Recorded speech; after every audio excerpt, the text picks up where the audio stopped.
So it's a little over 15 years ago. I am walking into an abortion clinic in Atlanta, Georgia, with the full intentions of aborting my unborn child.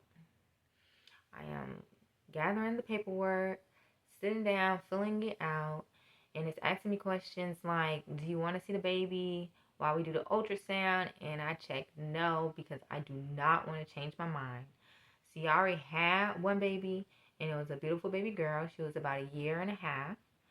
And when they called me to the back to do my ultrasound, they asked me again. They said, do you want to see the baby while we do the ultrasound? I said, no, I don't want to see the baby. So then they begin the examination and they determine I am 13 weeks pregnant. And when she said I was 13 weeks pregnant, I was like, dang. Because I knew in just 2 more weeks, I could find out what the baby was. If the baby was going to be a boy or if the baby was going to be a girl. And as soon as she said that, and as soon as I had that thought, God put in my heart, this is your boy. And when he said, this is your boy, I knew exactly what he meant. Even though I didn't know God like I know God now. And I didn't really realize that was God. It sounded like my own thought. But I knew this is your boy. See, the man I was with at the time, he was not the father of my first daughter, but he had been there since I was like 7 months pregnant. And he had been there the whole time. So every once in a while, I would look at him and I'd be like, babe, I want to have a baby boy that looks just like you. And I say stuff like that all the time.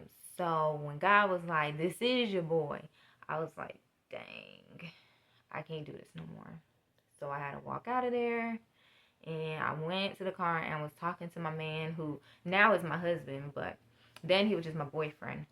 And I was talking to him and I was like, why are we here? Why are we trying to trying kill to this unlife baby? this Like, baby? just because we think it's going to be hard, that ain't no good excuse. Like, just because we don't know how it's going to be, that ain't no good excuse. Like, we already got one child. We doing okay. We surviving. Like, I think we can do this. I think we can do this. Like, it's not going to be impossible. And I was like, so what do you think? And he was like, well, it's your choice. And I was like, well, I'm going to choose to keep my baby. And after that day, y'all, I still was not pro-life.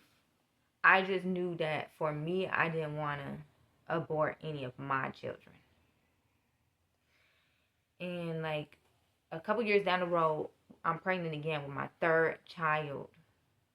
And I didn't want to tell anybody because realistically, I still didn't feel like we were like financially stable to add another child to the dynamic. So I didn't tell anybody. But then one day my friend came and she was like, I need to ask you something. And I was like, what? And she was like, I need to ask you, can you take me to the abortion clinic? And I was like, the abortion clinic, you pregnant? And she was like, yes. And I was like, I'm pregnant too. And then she was like, oh, but I'm not keeping the baby. And I was like, that's probably why you told me. I was trying to convince her. I was like, that's probably why you told me. Like, look, you ain't tell nobody. I ain't tell nobody. And you decided to come to me. I was like, this is probably why you came to me. So that you would know you won't be alone. Like, we can have our babies together. And she was like, yeah, but you married. Like, I was married then. So she was like, but you married. I'm not married. And this only your third child. This gonna be my fourth child. And she just, she just had all the excuses in her head already made up why she can't keep this baby. And she was just worried. She was mainly worried about what everybody else was going to think. And that was my same problem the first time I went to the abortion clinic. I was afraid of what my dad might think because I was still living with my dad at the time. I was afraid of what my family would think because this would have been my baby. Like, I would have had two baby daddies because I wasn't married that first time. So I was like, I understood, but at the same time, I was like, I was just still hoping she was going to change her mind. So, anyways, I agree. I said, okay, I'll take you to the abortion clinic. And a couple days later, I take her, and she was like, I think she was so far along that they said it was going to be a 2-day procedure. So the first day, they had to give her like some medicine that like starts to, I guess, like dissolve the baby. I don't know. I just know they had to give her some medicine and it had to be there for 24 hours. And then the next day, they would finish the procedure. And then the next day she went back, and I was like starting to feel sick to my stomach. I was like, I do not want to be a part of this. Like, I felt like I was the one committing a sin because I was participating with her. And I was like, oh my goodness, I didn't want to do it. I took her because I said I would, but I did not want to do it. And after the procedure, I was like, I wish I could have adopted that baby or something, because I was sick to my stomach. Like, I know it wasn't me having the abortion, but I was sick to my stomach for like a whole week. And then fast forward, it's a couple months later, I end up having my baby. This is my third child. And my friend, she come up to the hospital and she's holding the baby, and I'm like thinking, like, I know she gotta be thinking about her child right now, like, because we were around the same amount of weeks when she had her abortion. And I was like, so that means her baby girl, or boy, I don't know, her child would have been here too.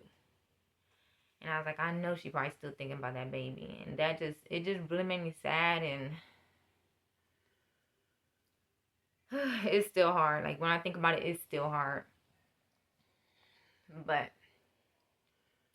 to make it worse, a couple months later, I get a call and I find out that my friend done passed away. She passed away. And they said it was because of some stomach issues.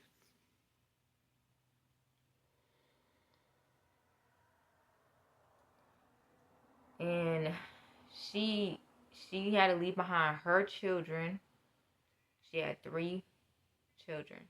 And she had to leave them behind.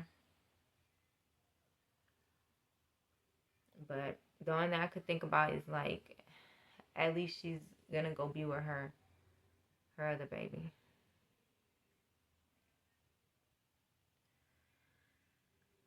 But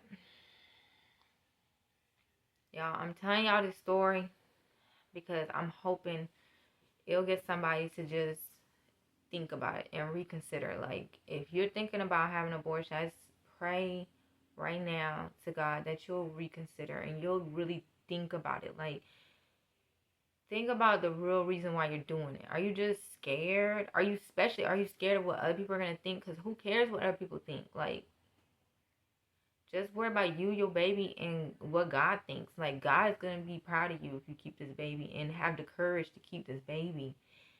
Because a lot of times people be thinking they're not going to be able to make it, but you don't know the future. And God has a good future plan for you.